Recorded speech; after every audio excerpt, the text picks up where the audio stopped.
ونقول تاني يا مساء الفل، مساء الهنا، مساء السعادة عليكم جميعا حبايبي في كل مكان. اخواتي اللي مستنيين نتيجة ولادهم بكرة ان شاء الله في الثانوية العامة، وولادنا وحبايبنا وبناتنا اللي مستنيين النتيجة ان شاء الله ربنا يكبر بخاطركم كلكم.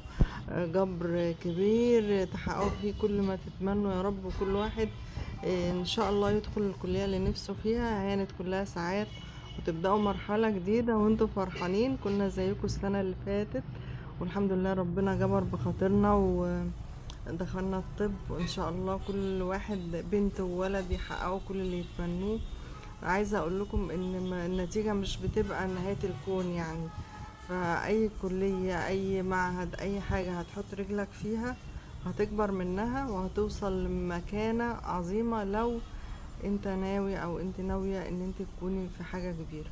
يعني مش بكلية الطب ولا بكلية الهندسة ولا بتربية ولا بآداب، لا، المكان اللي هتدخلي فيه او تدخل فيه وتتفوق فيه وتحط دماغك ان انا هوصل من المكان ده، ممكن تتعين فيه، ممكن تعمل منه دكتوراه وماجستير وتوصل فيه لأحسن حاجة.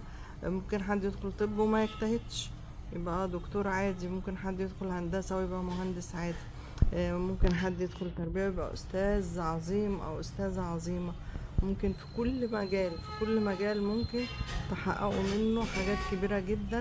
إن شاء الله تكون نتيجة سعيدة للجميع، وتكون بداية موفقة للكل. وإن شاء الله ربنا يجبر خاطر كل الأسر في ولادهم وبناتهم.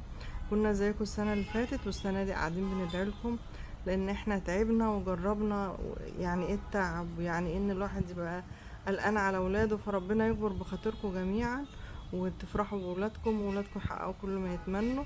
احنا معاكم بندعي لكم ان شاء الله الجميع يفرح.